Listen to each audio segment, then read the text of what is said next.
주 안에서 사랑하는 우리 산울교회 성도 여러분, 한 주일 또 평안하셨습니까? 네, 우리 오랜만에 또 뵙는 분도 있고 또 저희 공동체에 처음 이렇게 방문해 주신 분들이 계십니다.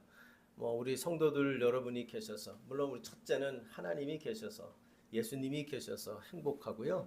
그리고 그 예수님으로 행복하신 우리 지체 여러분들이 우리와 함께 하고 함께 예배하고 있음이 참으로 행복하다고 생각이 되어집니다. 그리고 또 이렇게 방문해 주시는 또 새로운 분들을 보니 더욱더 행복함을 느낍니다. 저는 우리 같이 이 시간 앞에 있는 분들과 그리고 앞뒤 있는 분들 바라보시면서 당신이 옆에 계셔서 행복합니다. 우리 한번 시작할까요?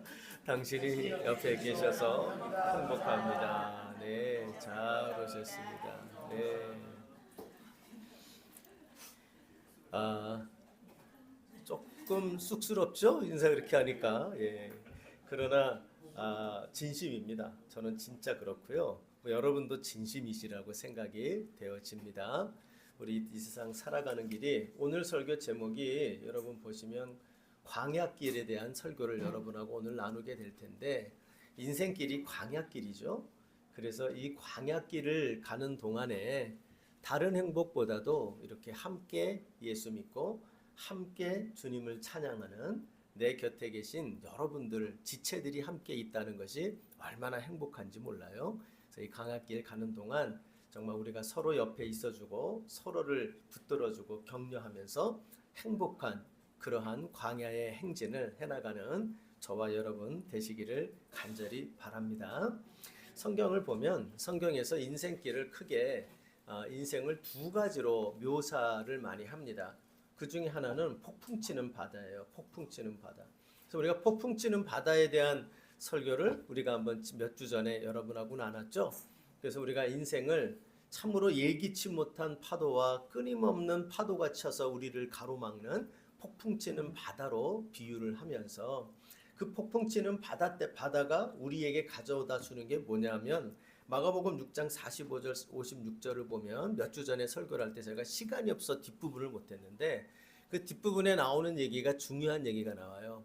그 배를 타고 가는 자들이 마음이 어두워졌다 이렇게 나와요. 마음이 둔하여졌다 이렇게 나와요. 그래서 여러분, 폭풍 치는 바다는 우리의 인생에서 우리의 마음을 둔하게 만들어요. 그래서 둔하게 만들어서 뭐를 못 보게 만드냐면, 우리 곁에 예수가 와 계신데 그 예수를 보고 놀라고, 우리 곁에 예수가 함께 하고 계신데 그 예수를 보는 게 아니라 상황을 보면서 어쩔 줄을 몰라 하는 이런 인생이 되고 맙니다. 그래서 여러분, 우리 모두가 폭풍 치는 바다와 같은 인생을 만났을 때 당황하지 말고, 우리의 심령이 절대로 상황으로 말미암아 둔해지지 말고 오직 예수를 바라보며 믿음으로 더욱 깨어있는 그런 은혜가 우리 모두에게 있기를 진심으로 바랍니다. 그리고 이제 성경에 나오는 또 하나의 인생에 대한 비유가 있어요. 그게 있다면 그게 뭐냐면 바로 광야입니다. 광야. 이 광야길은요, 사실은 거칠죠. 그리고 살기 힘듭니다. 그리고 이 광야길은 지리합니다. 어디로 가야 될지도 모르겠고 어떻게 해야 될지도 모르겠고 그냥 사는 거는 힘들고, 이 광야길이 그러한데요. 이 광야길의 모습, 지치고 힘들고 목마르고 방향을 잡기가 힘들고, 이런 이 광야길의 모습이 사실 인생을 걸어가는 인생의 모습으로 비유가 될 때가 성경에 많이 나옵니다. 여러분, 우리도 그런 길을 걸어갈 때가 있지요? 지금도 어쩌면 여러분 그런 길을 걷고 계신 분도 있지요? 아마 제가 볼 때는 우리가 인생을 많이 사신 어르신들한테는 좀 가소로울지 몰라도 인생이 아주 힘든 광야길을 걷고 있는 게 우리 현우라고 생각이 돼요. 수험생으로 걷는 수험생의 광야길, 그렇죠? 네, 지금은 그게 제일 힘들어 보일 거예요. 예. 그런데요, 힘들어요. 그리고 지리해요.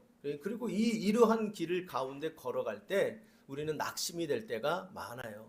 근데 이런 광야길이요, 내가 뭔가 문제가 있고 잘못됐기 때문에 그 길을 걸어가면 아유 내 잘못이야 하고 조금 걸어가는 게 이유를 아니까 수월합니다. 근데 이유가 없어요. 광야길을 보면 내가 열심히 잘 살고 있는데도 광야로 접어들어요, 내 인생이.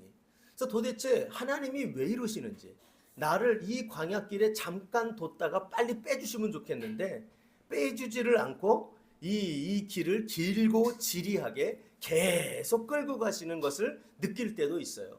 그래서 우리는 하나님 왜 이러시나요? 내 인생의 광야길은 도대체 언제 끝나나요? 이러면서 하나님께 원망하고 우리가 힘들어할 때가 있어요. 오늘 여러분 본문의 말씀을 우리가 읽으면서 이 본문에서는 도대체 하나님이 사흘이면 갈 수 있는 길이었어요. 광야길이지만 빨리 가면 사흘이면 갈 수 있는 그 길을 40년을 돌려요. 여러분 좀 심하지 않습니까? 3년도 아니고 4년도 아니고 사흘 길을 40년을 돌려요. 하나님이 돌리시거든요. 도대체 왜 이러시는가? 그렇죠? 그래서 한 세대가 바뀝니다. 그러니까 여러분 참 출애굽한 1세대들은요 기가 막혔을 거예요. 내가 과연 이게 잘한 결정일까? 애굽을 나온 게 잘한 일일까? 아마 그런 생각을 하게 됐을 거예요. 그런데 하나님이 이제 2세대들이 1세대가 다 죽고 2세대들이 약속의 땅을 들어가 그 땅에 들어가기 직전에 전쟁을 하러 이제 강만 건너면 들어가게 되는데 그 지점에 딱 세워놓고는 하나님이 그들에게 설명을 해줘요. 니네 아버지 세대에 광야를 돌게 만든 이유가 있어. 그 이유가 뭔지 알아? 라고 하면서 그 1세대들을 광야길을 걷도록 인도하신 하나님의 계획과 뜻을 적나라하게 설명하고 있는 것이 오늘 본문의 말씀이에요. 그래서 여러분 혹시 여러분 가운데 인생의 광야길 때문에 좀 힘드신 분들이 있습니까? 그리고 특히 이 끝나지 않는 광야길과 같은 인생 때문에 혹시 여러분이 하나님이 왜 이러시는지 그것 때문에 여러분 마음에 혹시 무거운 짐이나 질문을 갖고 계신 분이 있다면 오늘 본문의 말씀을 여러분 깊이 묵상하고 살피면서 우리 인생의 광야길로 하나님이 인도하시는 뜻은 이러한 이유가 있는 것이구나. 우리가 여러분 그것을 오늘의 본문의 말씀에서 엿보아서 교훈을 받고요.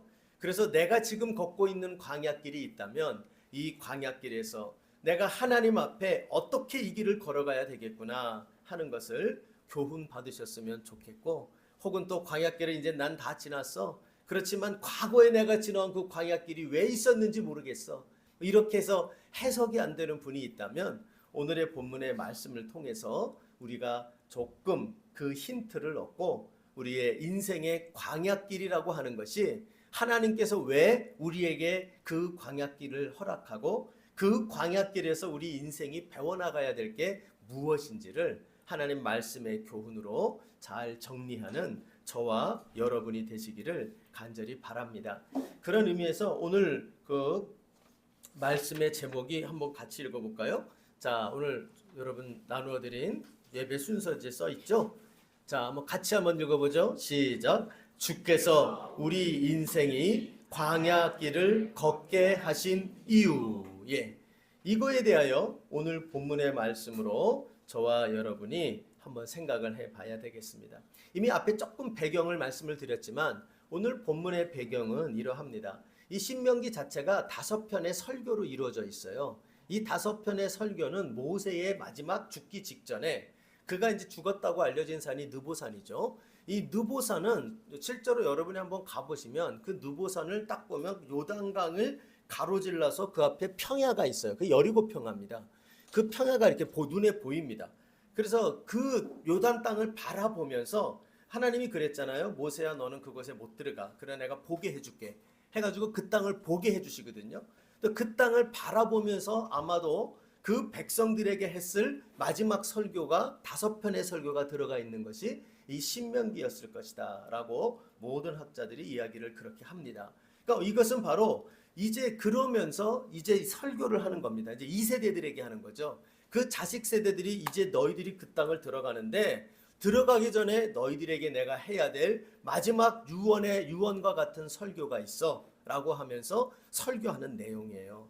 그 내용 중에 오늘 본문은 뭐를 가리키냐면 너희들은 너희 부모들에게 모습을 봤을 거야. 그리고 이들은 광야에서 태어났거든요. 어린 시절에 광야에서 태어나서 광야에서 컸습니다.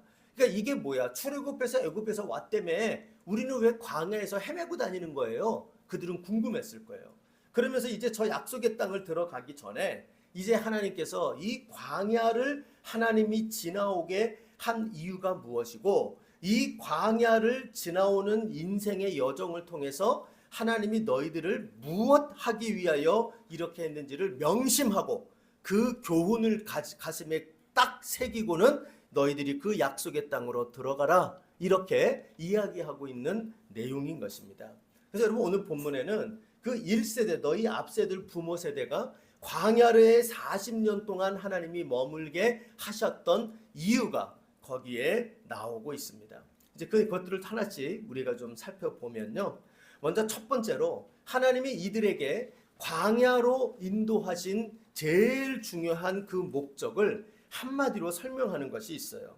그것이 이제 1절을 한번 읽어보죠. 자, 1절 말씀, 8장 1절 다 같이 시작. 내가 오늘 명하는 모든 명령을 너희는 지켜 행하라. 됐어요. 거기까지만 보시면 돼요. 그러니까 이 백성을 지금 이 광야길을 통해서 어떤 백성으로 만들려고 했냐 하면, 여기 보니까 내가 명하는 모든 명령을 너희는 지켜 행하라. 하나님의 말씀을 순종하는 백성들이 되게 하려고 하는 뜻을 갖고 있다는 거죠. 자, 이것이 중간에 한번 또 나와요. 6절을 한번 가보시죠.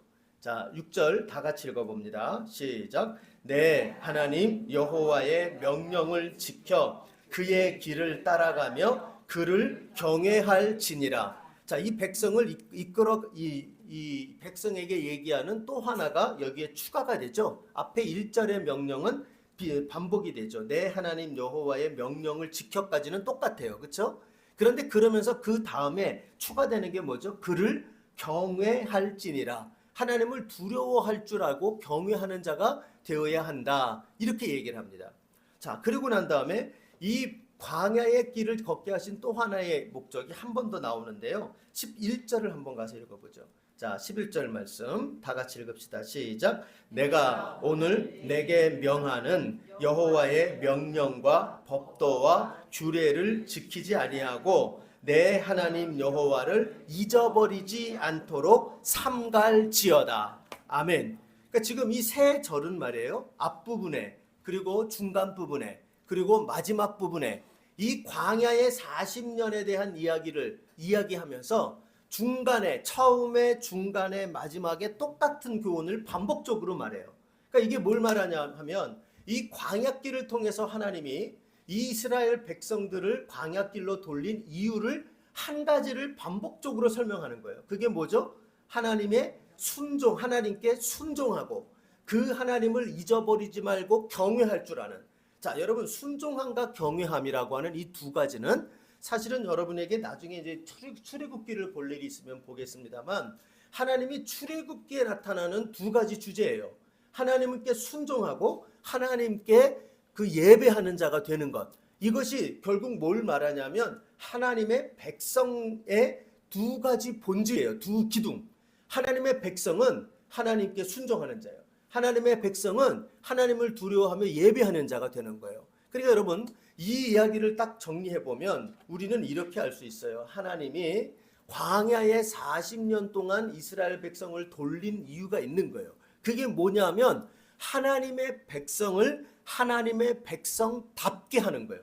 자, 여기 어린 친구도 있으니까 다 같이 한번 저를 따라합시다. 하나님의 백성을 하나님의 백성답게 하는 것. 하나님의 백성답게 하는 것. 예. 이것이 결국 뭐냐 하면 광야길을 돌리시는 하나님의 목표였다 하는 것이 거기에 나타나고 있는 내용이에요.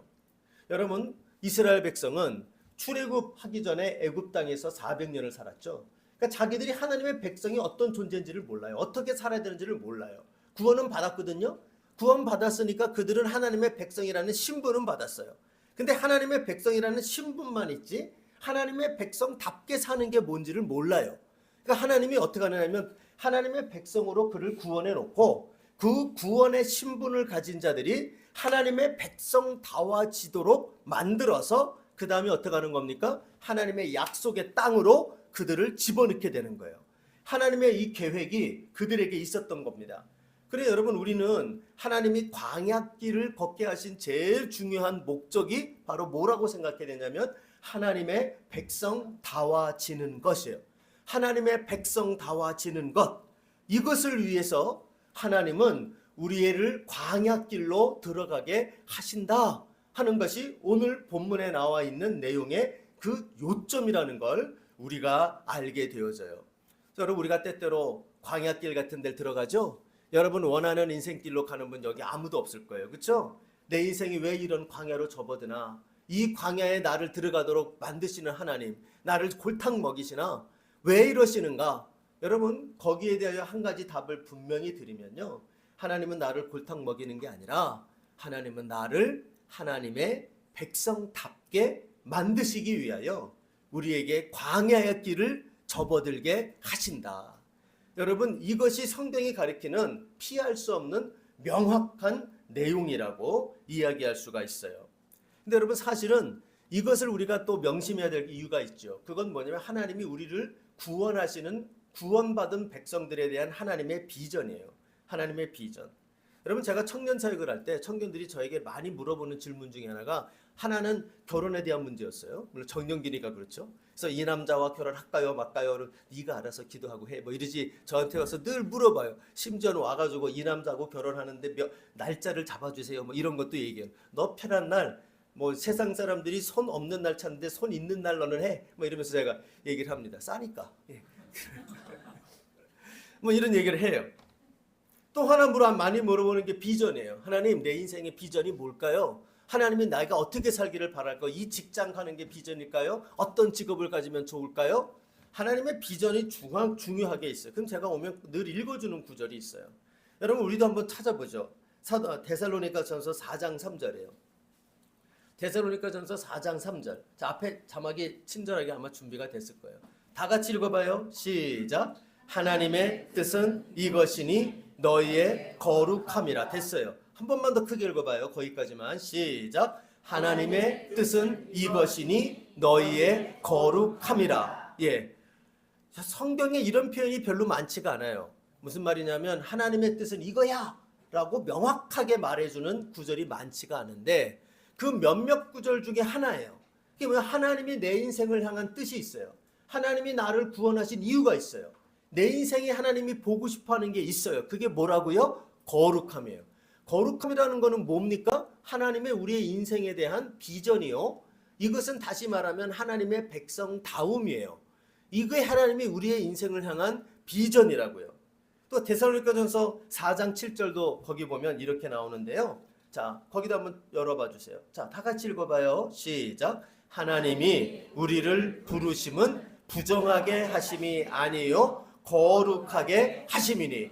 자, 여기도 명확하죠? 하나님이 우리를 예수 이름으로 구원하신 이유는 무엇이라고요?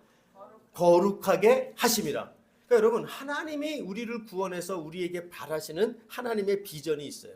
하나님의 비전은 내가 돈 잘 벌고, 하나님의 비전은 내가 어디 가서 선교하고, 하나님의 비전은 어디 가서 내가 많은 이런 직업을 갖고 저런 직업을 갖고, 그게 하나님의 비전이 아니에요. 하나님의 비전은 뭐냐면 우리를 하나님의 백성으로 삼아놓고 그 다음에 뭡니까? 하나님의 백성다워지는 거예요. 그게 우리에 대한 하나님의 비전이에요. 근데 제가 이런 얘기를 이제 우리 젊은이들에게 얘기를 해주면요, 젊은이들이 뭐라 그러면, 목사님 그거 알고요, 그거 말고 내가 저기를 가면 좋을까요? 여기를 가면 좋을까요? 막 이런 얘기를 해요. 그럼 제가 또 얘기를 합니다. 네 맘대로 해.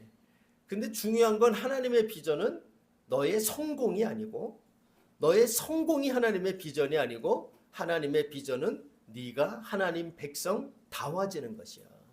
그것이 하나님이 네 인생을 향한 가장 큰 비전이야. 여러분, 우리는 이것을 절대 간과해서는 안 됩니다. 성경은 신약도 지금 살폈지만 이 구약에 나오는 광야길에 대한 얘기도 마찬가지예요. 하나님이 광야길을 돌리시는 이유, 내 인생에 광야의 길을 들어가게 만드는 이유는요, 성경에 명확하게 나온 게 뭐냐면 자기 백성다운 백성이 되게 하는 거예요. 그게 하나님의 뜻이요, 하나님의 비전이에요. 그러니까 여러분, 저는 이걸 생각할 때 저는 이 두 가지 생각이 들었어요. 무슨 생각이 들었냐면, 첫 번째는 바로 하나님이 참 한마디로 말하면 하나님이 좀 독하시다 생각이 들었어요. 왜냐하면 여러분 좀 40년은 심하지 않습니까? 아무리 그래도 그 사람 인생 전체잖아요. 출애굽한 이후에 40년을 광야에서 아무리 하나님의 백성이 되는 게 좀 부족하다고 해도 이 40년을 돌리시는 건 좀 너무하지 않습니까? 그렇죠? 어떻게 이럴까? 근데요, 하나님이 거기에 양보하지를 않아요. 양보하지 않고 하나님은 내가 내 백성에게 가장 내가 필요하게 여기고 내가 중요하게 여기는 건 하나님의 백성다워지는 거라는 거예요. 여러분, 저는요, 이것을 여러분이 절대 잊지 마세요. 하나님이 우리 인생 가운데 물론 광야의 수위 조절은 있을지 몰라요. 그러나 내가 하나님의 백성다워지는 데서 변화가 빨리 되지 않으면 않을수록 하나님이 우리에게 준비해 놓은 광야의 길은 계속될 것입니다. 좀 여러분 심한 것 같죠? 성경적이어서 그래요. 성경적이어서. 끝나지 않을 것입니다. 강도 조절은 있을 거예요. 수위 조절은 있을 거예요. 왜냐하면 하나님이 우리에게 가장 원하시는 것이 하나님의 백성다움이기 때문이에요. 두 번째 생각이 뭐냐면 이런 생각이 들었어요.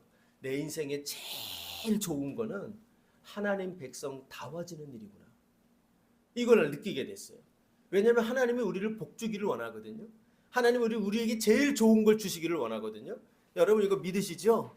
예, 하나님이 우리에게 인생에 제일 좋은 복으로 주님이 주시는 게 뭐냐면 하나님의 백성다워지는 우리들의 변화된 모습이에요. 이것을 우리 하나님이 정말로 원하고 계시다 하는 것을 말하고 있어요. 그래서 여러분 저는 우리가 이런 생각을 합니다. 우리가 광야의 길에 접어들었을 때 원망하고 불평하고 하나님 왜 이러시나요? 하나님 도대체 내 인생을 왜 이렇게 괴롭히시나요? 그러고 하나님을 원망하고 불평할 일이 아니고 광야의 길에 접어들었을 때 우리가 그 광야길에서 지혜롭게 대처하는 방법은 이런 얘기죠. 제가 예전에 택시 타고 가면 택시 하시는 분들에게 보면 이렇게 오늘도 무사히 뭐 이런 거 늘 달려 있는 그림이 있었어요. 오늘도 무사히. 그렇죠? 많이 보셨죠? 예. 우리에게 하나 달고 다녀야 될 게 있는 거예요. 그게 뭐냐면 오늘도 백성답게. 오늘도 주의 백성답게. 그러니까 우리가 광야길이라고 생각하는 길을 걸어갈 때 항상 우리가 우리 인생의 방향으로 잡아야 될 것이 뭐냐면 오늘 하루도 어제보다 더 하나님 백성다워지자. 이 하나님 백성다워져 가는 그 목표가 우리의 이 광야길을 걸어갈 때 제일 먼저 가져야 되는 목표구나 하는 것을 깨닫게 됩니다. 여러분 바라기는 저와 여러분과 우리 행복한 산울교회 모든 교우들이 우리가 함께 신앙생활하면서 걸어갈 때마다 매주 한 주 예배드리고 한 주 공동체를 이루어 나갈 때마다 우리가 이번 주도 오늘도 더 주님의 백성답게 이 백성다워지는 그 길로 걸어가는 은혜가 우리 모두에게 있기를 바랍니다. 그리고 그렇게 광야의 길 힘든 여러 가지 지칠 만한 광야의 길을 혹시 걷고 있는 분들이 있다면 여러분들은 바로 그곳에서 성공을 바라보며 안달하는 자가 되기보다 그것보다 오늘 하루를 더 하나님의 백성답게 살아가기 위하여 힘쓰며 그 길을 걸어가는 지혜가 저와 여러분에게 있기를 간절히 소원합니다. 자, 그렇다면요. 하나님의 그러면 백성답게 하기 위하여 하나님은 이 광야길에서 그러면 그 다음에 이 광야길로 구체적으로 어떻게 그 하나님 백성답게 만들어 가시나 하는 것이 몇 가지가 나옵니다. 자, 두 번째 이제 이 광야길을 허락하신 이유가 이제 나와요. 큰 목적은 하나님의 백성답게 하는 거죠. 하나님의 백성답게 하는 그것에 이 달려있는 작은 세 가지 목표가 거기에 등장을 합니다.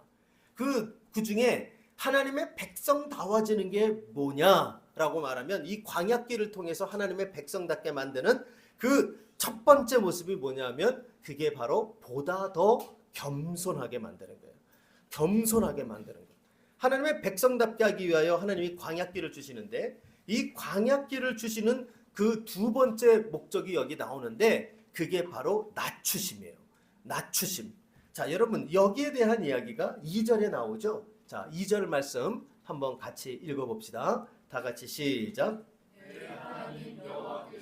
이 40년 동안에 내게 광야길을 겪게 하신 것을 기억하라. 자, 그러면서 자, 그 다음에 읽습니다. 시작. 이는 너를 낮추시며 너를 시험하사 내 마음이 어떠한지 그 명령을 지키는지 지키지 않는지 알려 하심이라. 아멘. 16절을 한번 가보죠. 우리 본문 아닙니다만 여러분의 성경에 나오는 16절. 자, 같이 한번 읽어봐요. 16절 시작. 내 조상들도 알지 못하던 만나를 광야에서 내게 먹이셨나니 이는 다 너를 낮추시며 너를 시험하사 마침내 내게 복을 주려 하심이었느니라. 아멘. 자, 거기 보면 여러분이 밑줄을 쫙 그셔야 돼요. 이는 아까 2절을 보면 이는이 뭡니까? 그 이유는 그쵸? 광야에 40년을 걷게 하신 그 이유가 뭐냐? 거기 보면 너를 낮추시며 너를 시험하사. 낮추심과 시험이 붙어 있어요. 조금 이따 제가 설명하겠습니다. 이 낮추시며 시험하는 것이다. 그 다음 16절에도 나오죠. 광야에서 너를 만나를 먹게 했던 것, 이 광야에 있게 하신 것은 너를 낮추시며 시험하는 것이었다. 그러니까 광야의 길에서 하나님이 우리에게 하시는 일이 뭐냐면 낮추시는 거예요. 낮추시는 것. 이것이 바로 주님의 제일 중요한 광야길에서 하나님의 백성으로 다듬어 가시는 제1챕터입니다. 하나님의 낮추심이에요. 여러분, 낮춘다는 게 무슨 말이냐면 이것은 바로 뭘 말하냐면 우리 자신의 실력을 적나라하게 드러내는 거예요. 나 자신이 어떤지, 내가 어떤 존재인지. 그래서 광야길을 통해서 뭐를 배우게 하냐면 내 힘으로 안 되는구나를 배우게 하세요. 내 힘으로 안 되는구나. 자, 한번 저를 따라 합시다. 내 힘으로 안 되는구나. 내 힘으로 안 되는구나. 광야길에서 배워야 될 제일 첫 번째 되는 주제, 교훈이에요. 내 힘으로 안 되는 걸 배워야 돼요. 그게 하나님의 백성이 광야길을 걸어가면서 배우게 하시는 제1된 배움이에요. 그러면 여러분, 낮추시는 내 힘으로 안 되는 거를 깨닫게 하셔서 뭐 하려고 합니까? 낮추셔서 뭐 하려고 한다고요? 그 다음 여기를 보니까 너를 시험하사 그래요. 너를 시험하사. 그럼 여러분 시험한다. 그러면 시험하면서 뭐 하려고? 무슨 시험을 보는 거예요? 2절을 보니까 그 시험이 내용을 가르쳐 줍니다. 무슨 시험이 뭐라 그래요? 내 마음이 어떠한지 그 명령을 지키는지 지키지 않는지 알려고 한다. 요게 쉽게 말하면 그 옆에 딱 적어 놓으세요. 내 상태예요. 내 상태. 내 상태를 자, 그러면 여러분 여기서 알려 하심인데 이 알려고 하는 주체가 누굴까요? 누가 하는 걸까요? 여러분, 제가 이 구절을 읽다가요. 제가 좀 이거에 처음에 읽을 때는 이해가 안 됐어요. 왜냐하면 이 알려 한다는 게 하나님이 하는 것처럼 생각이 들잖아요. 가만히 읽어보면 하나님이 우리의 마음을 알려고 한답니다. 여러분, 하나님이 그걸 우리의 마음을 꼭 시험 봐야 합니까? 우리의 영적인 상태를 시험 봐야 합니까? 아닙니다. 그러면 여러분 여기서 아는 게 누구겠어요? 하나님이 그 중심을 모르시겠습니까? 내가 지키는 자인지 내 마음이 어떠한지 명령을 지키는지 안 되는지를 꼭 하나님이 우리를 시험 봐야 알겠어요? 아닙니다. 시험 봐서 아는 건 누구겠어요? 나 자신입니다. 나 자신. 우리가 여러분 인생 살면서 제일 문제가 뭐냐면 착각 속에 살아요. 내가 괜찮은 줄 알아요. 내가 순종하는 줄 알아요. 내가 똑똑한 줄 알아요. 내가 하나님 잘 믿는 줄 알아요. 착각을 한다고요. 착각을. 근데 그 착각을 깹니다. 그게 뭐죠? 시험이에요. 제가 자꾸 현우를 오늘 이용해서 미안한데요. 이제 딱 2달 남았습니다. 여러분 기도 많이 해줘요. 예. 우리 현우는 공부 되게 잘하거든요. 근데 여러분 현우 공부 잘하는 걸 제가 어떻게 알까요? 시험 성적을 알아서 그래요. 그렇죠? 물론 본인은 아직도 부족하다고 느끼겠죠. 예. 그런데 이게 마찬가지예요. 수험생이 제가 아는 친구 중에 공부 못하는 애들 중에 참 한심한 애들이 몇 명 있어요. 그러면 자기가 착각을 해. 내가 지금 안 해서 그렇지 하면 잘한대. 그렇죠? 우리 신앙생활하는 분도 그런 분들 많아요. 내가 목사님 제가 열심히 안 내서 그렇지 열심히 내면 저 잘해요. 막 이런 얘기하는 사람들이 있어요. 근데요. 하나님이 어떻게 하는지 아세요? 그럴 때 광야를 몰아넣어요. 광야에 몰아놓고 해봐. 하신다고요. 너 한번 어려울 때 너 나오기 주일 예배 지키기도 힘든 직장을 보내요. 그쵸? 배부르고 등 따선 그런 직장 아니고 직장에 어려운 상사를 만나가지고 주일도 못 지켜 핍박하는 친구들 밑으로 집어넣어 버려요. 너 한번 그런 이 가운데 주일 지켜봐. 너가 얼마나 주일을 잘 지키나 내가 한번 볼게. 그리고서는 그런 사람 밑으로 집어넣어서 광야를 걷게 만든다고요. 여러분 우리가 그렇게 만듭니다. 광야를 하나님이 넣는 목적이 뭐냐면 시험함이에요. 그 시험은 누가 하는 거냐면 내가 내 자신의 실력을 알게 하는 거예요. 네가 순종하는 백성이라 그러지 너 광야 필요 없다 그러지 제가 하나님 이제 잘한다 그러죠. 헌금도 잘하고 봉사도 잘하고 하나님 잘 믿고 잘 섬긴다. 한번 진짜 보여봐. 하나님이 광야로 몰아넣고요. 우리를 시험합니다. 그리고 점수 몇 점 나오는지를 보게 만듭니다. 그걸 통해서 뭘 알게 돼요? 내가 이것밖에 안 되는가를 알게 돼요. 내 실력이 이것밖에 안 되는 걸 알게 돼요. 이스라엘 백성들이요. 애굽에 살면서 얼마나 많은 착각 속에 사는지 몰라요. 자기들이 대단한 줄 알아요. 애굽의 수준이 내 수준인 줄 알아요. 여러분 제가 우리나라에서 제일 좋은 교회라고 소위 불려지는 성도들과 함께 그곳에서 제일 좋은 목회자로서 있었어요. 그리고 우리나라에서 지금도 얘기하면 존경하는 분이 많은 그 목사님 밑에서 3년이나 제가 그 밑에서 부교육자 생활을 했어요. 그 이력이 얼마나 대단한지 유학을 갔다 온 분들을 이기더라고요. 제가 이력서 넣어봐서 알아요. 그 이력이요. 대단합니다. 근데 문제가 뭔지 아세요? 그 교회 다녔다고 그 교회가 내 실력인 줄 알아요. 그 교회에서 부교육자였다고 내가 진짜 그 교회에서 담임하셨던 그 목사님이 내 실력인 줄 착각을 해요. 한번 가보라고요. 광야로 가보라고요. 광야에 들어가서 신앙생활 해보라고요. 광야에 들어가서 목회생활 해보라고요. 내 실력이 어떤지를 알게 돼요. 그래서 여러분 우리가 광야길을 걷게 하는 제일 된 목적이 뭐냐면 하나님이 우리를 겸손케 하는 거예요. 나 자신을 발견하고 내가 하나님 없으면 아무것도 아니구나. 하나님 없으면 할 수 있는 게 없구나. 이 할 수 없는 것을 배우게 만드는 것이 그것이 바로 광야의 길이에요. 바로 자기를 발견하게 하는 거예요. 착각에서 벗어나서 내가 이런 존재구나. 우리가 이런 존재구나. 깨닫게 만드는 거예요. 아마 이건 우리 현우가 지금 재수하는 길 속에서 모의고사를 자주 볼 때마다 느낄 거예요. 그렇죠? 야, 요거막이 부족하구나. 요거 더 해야 되겠구나. 요거는 내가 잘 그래도 준비가 됐구나. 그렇지만 이거는 아직도 택도 없구나. 다 발견하게 돼요. 그렇죠? 시험을 통해서. 그래서 여러분 우리가 인생의 광야길을 우리가 여러분 정말 광야길을 잘못 대처하는 사람 중에 특징이 뭐냐면 광야길에서 불평불만하다 끝나요. 그러니 광야길이 안 끝나요. 왜냐하면 새로운 광야가 또 필요해요. 그 사람은요.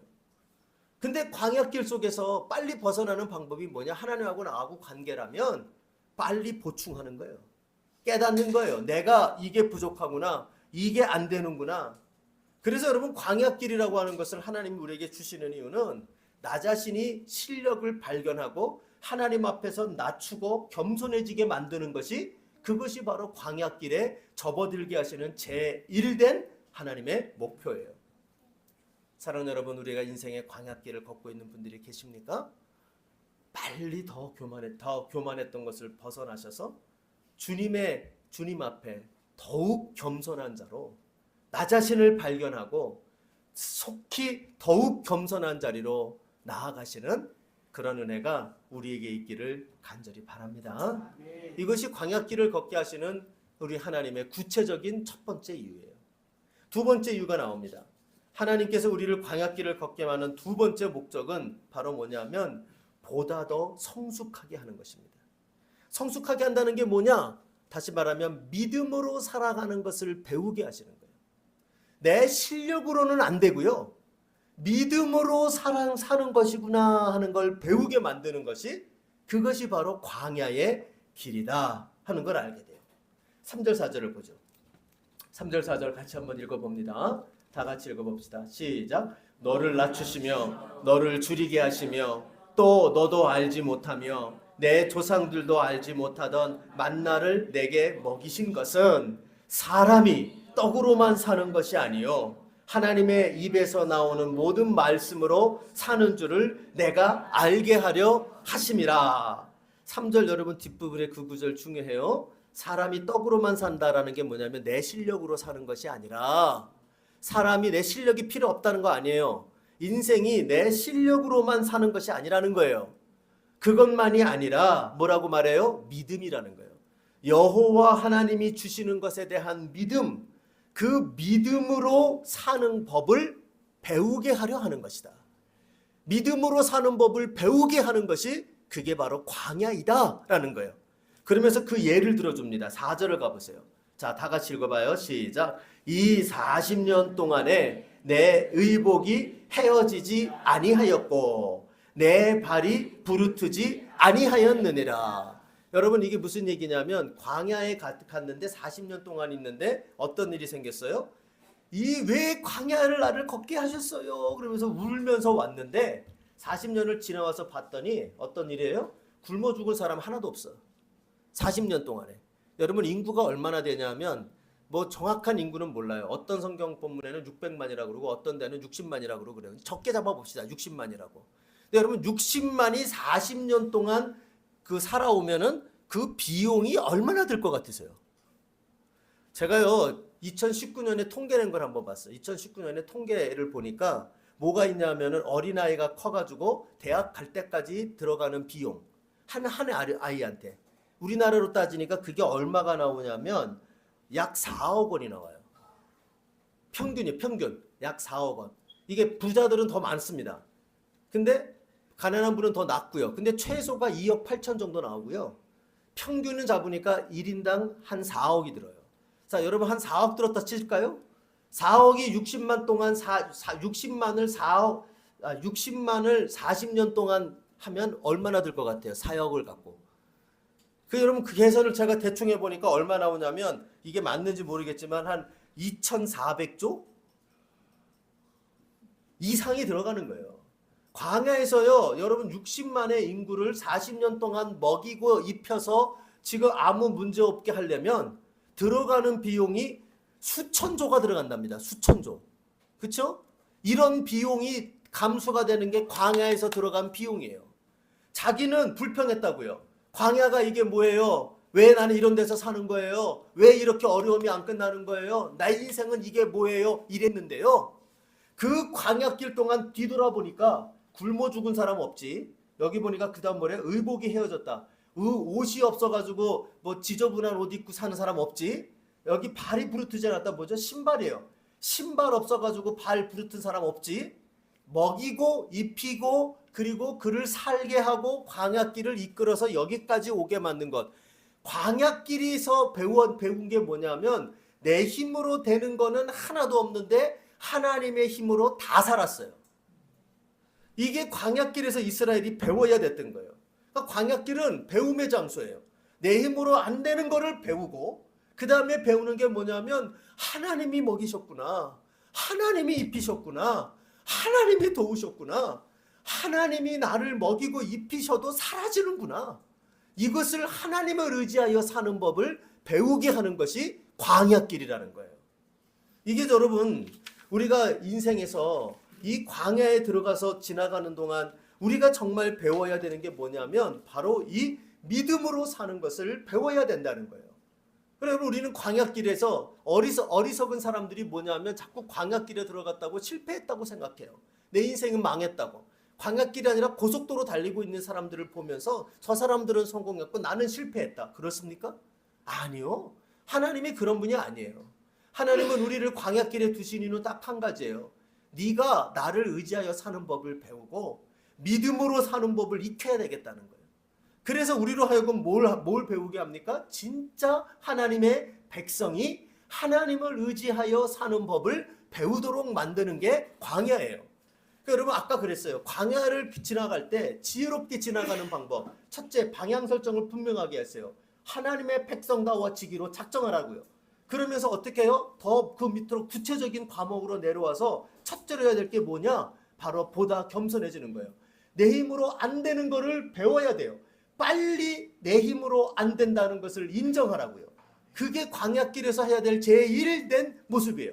그리고 그 다음에 해야 될 게 뭐예요? 그걸로 끝나면 안 돼요. 내 힘으로 안 되지만 그 다음에 광야에서 배워야 될 게 뭐냐면 하나님의 힘으로 하나님을 의지하여 되는 것을 배워야 돼요. 이게 중요하다고요. 여러분 광야의 길에서 하나님 의지하는 법을 배워야 됩니다.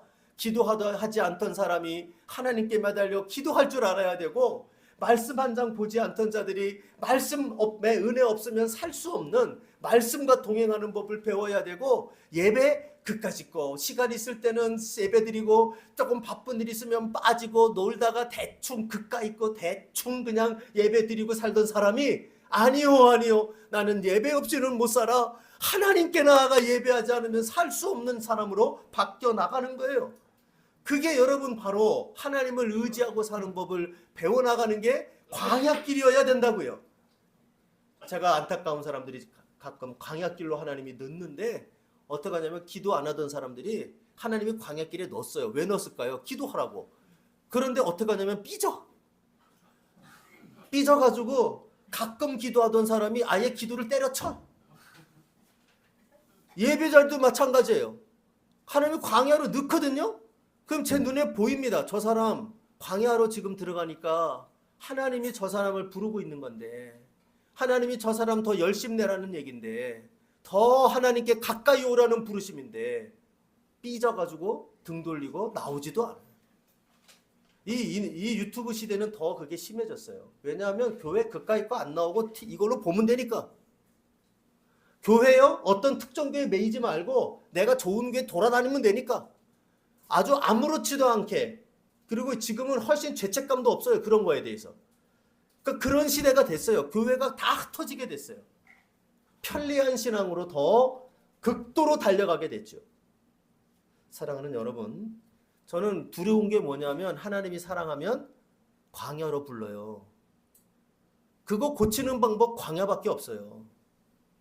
그 고치는 것이 지금 여기 나오다 40년을 굴리신다니까. 하나님 너무 심한데 하나님은 더 굴리고 싶으셨을걸요? 근데 다음 세대들 니들은 들어가서 굴러. 사실은 여러분 여호수아서 들어가 보면 들어가서 그들이 굴릅니다. 끝나지 않아요. 정복전쟁이요. 금방 끝나지 않아요. 그 2세대가 죽을 때까지 하고요. 그걸 다 완수를 못해요. 그래가지고 그들한테 시달립니다. 하나님이 그렇게 만드신다고요. 여러분, 이 광야에서 배워야 될 두 번째 교훈, 하나님을 의지하여 사는 법을 배우게 하시는 것이다. 이것이 두 번째의 광야길을 걷게 하신 인생의 목표입니다. 마지막 세 번째 목표가 있어요. 그 세 번째는 결국 이루려고 하는 것인데, 그거는 바로 뭐냐면 감사하고 찬송하며 사는 자가 되게 하는 거예요. 감사를 배우게 하는 거예요. 감사를 배우게 하는 것.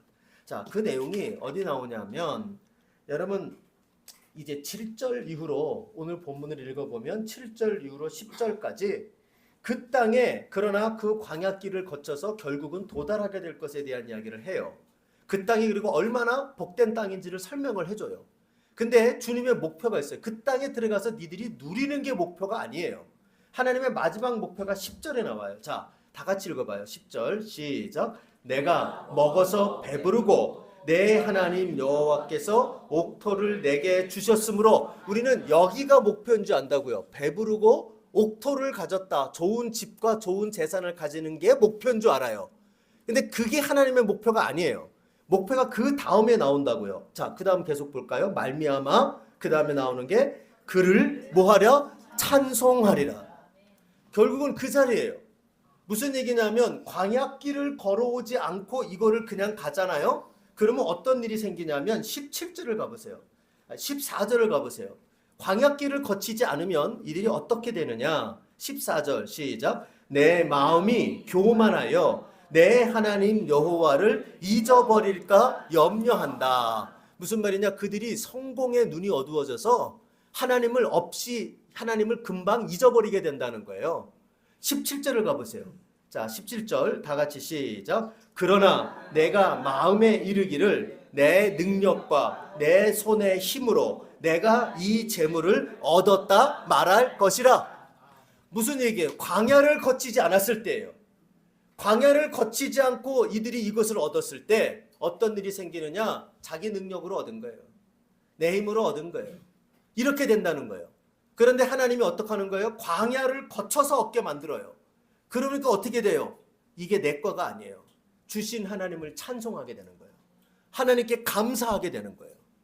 이것을 우리 주님이 가르치고 있는 거예요. 그러므로 여러분, 우리 하나님이 광야길을 우리에게 거치게 하는 것은 명확합니다. 세 단어예요. 첫째는 겸손케 하시고, 두 번째는 성장케 하시고, 믿음으로 살아가는 믿음의 성장을 갖게 하시고, 세 번째는 감사와 찬양케 하시는 거예요. 이것이 우리에게 있어서 광야길을 걷게 하시는 우리 주님의 중요한 목적이에요. 여러분, 저는 이 말씀의 교훈을 깊이 여러분 묵상하기를 바랍니다. 제가 사실 이 말씀 너무 좋아하기 때문에 이 말씀 넣고 뭐 1시간 반, 2시간 설교하면서 막 예도 들어가면서 막 부흥회를 하고 싶은 심정이에요. 그러나 우리가 이제 그렇게 하고 뒤에 할 게 많기 때문에 제가 줄이는데요.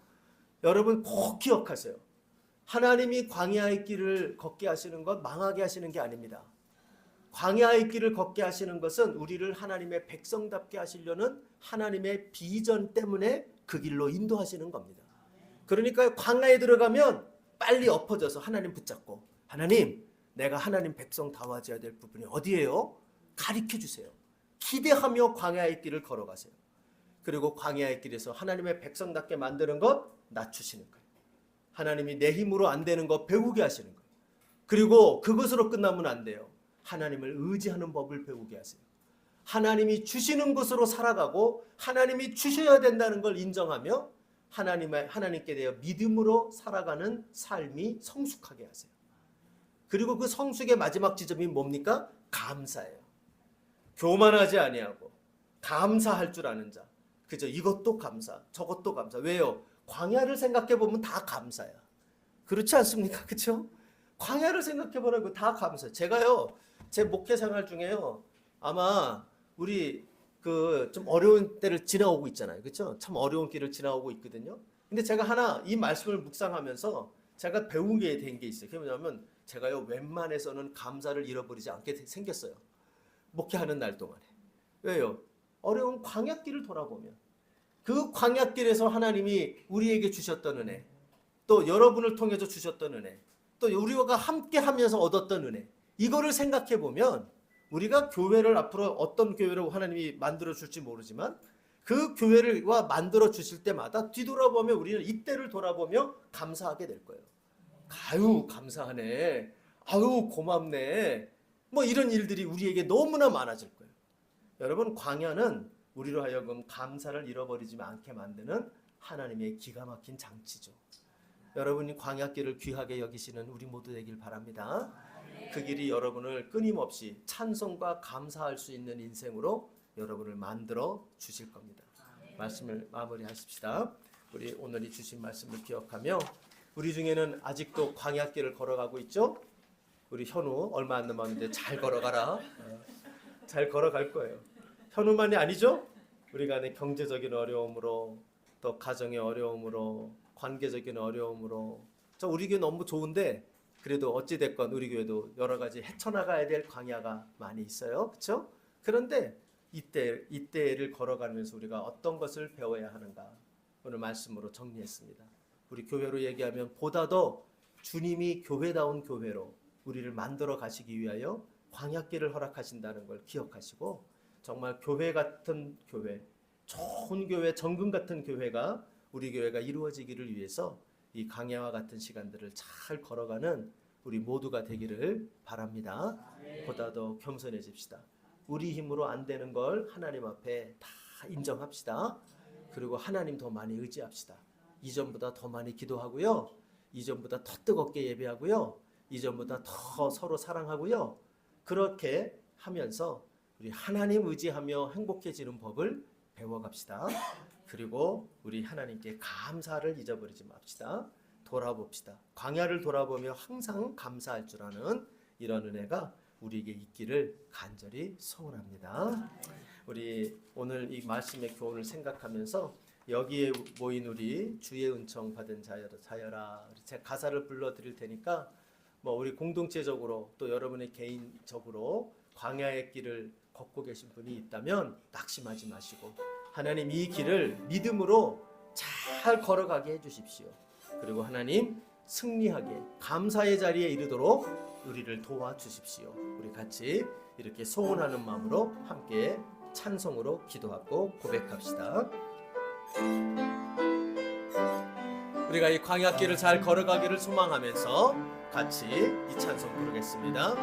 여기에 모인 우리, 여기에